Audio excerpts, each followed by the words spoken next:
કેમ છો બધા મિત્રો? આજે આપણે મચ્છર ભગાવવાની દેશી દવા બનાવીશું મિત્રો, તો વિડીયોના અંત સુધી બને રહેજો. માં કેટલી સામગ્રી વાપરવાની છે તે તમને બતાવી દઉં. પહેલાં ચા, પછી આદુના ઝીણા ઝીણા કટકા કરી દેવાના, લસણની કળીઓ આખીને આખી કાપી દેવાની, અને હળદર અને સરસવનું તેલ મિત્રો. તો આટલી સામગ્રીનો યુઝ કરવાનો છે. હવે કેવી રીતના બનાવી તે તમને હું જણાવીશ. સૌપ્રથમ મિત્રો એક વાટકી લેવાની, તેના અંદર આપણે થોડીક ચા ઉમેરીશું. આપણે અત્યારે ખાલી થોડોક અખતરો કરીશું મિત્રો, આનો એક્સપેરિમેન્ટ કરીશું અને આનાથી મચ્છર 100% ભાગે છે. તો આપણે વિડીયો બનાવ્યો છે. હવે મિત્રો એના અંદર થોડું આદું કટકાવાળું નાખી દેવાનું. એના પછી મિત્રો લસણની કળીઓ ફોલી હોય તે નાખી દેવાની મિત્રો. પછી થોડીક હળદર, હવે એના અંદર થોડું સરસવનું તેલ મિત્રો. હવે મિત્રો આટલી આઈટમ સામગ્રી મિક્સ કરીને તેને બરાબર મિક્સ કરી દેવાની.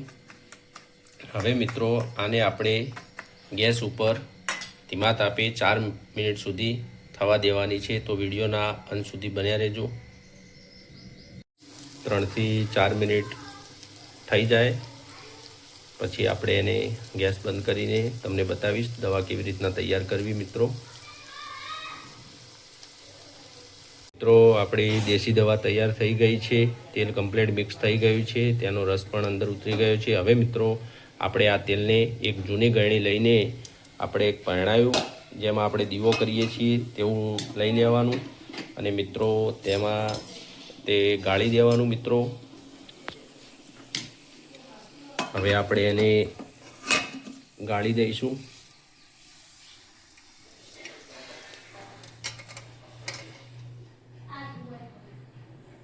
હવે આપણે મિત્રો ગાળી દીધું. આ આપણી મચ્છર ભગાવવાની દવા તૈયાર થઈ ગઈ છે. હવે મિત્રો એક ડિવેટ લેવાની અને ડિવેટ રાખીને તેનો દીવો કરવાનો. તો હું તમને બતાવીશ મિત્રો. આપણે આને ડિવેટ પલાળી દેવાની મિત્રો બંને બાજુમાંથી. હવે આપણે જ્યોત પ્રગટાવીશું.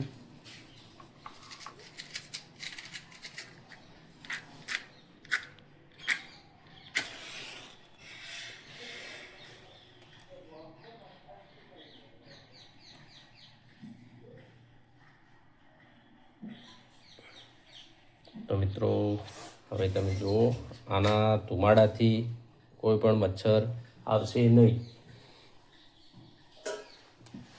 આને આપણે જે જગ્યાથી મચ્છર વધારે આવે તે જગ્યાએ મૂકી દેવાનું, જે ખૂણા ખચકામાં તમે મૂકી શકો છો. આનાથી કોઈ મચ્છર નહીં આવે મિત્રો. તો મિત્રો વિડીયો ગમ્યો હોય તો લાઈક કરજો, ચેનલને સબસ્ક્રાઈબ કરજો. જય માતાજી.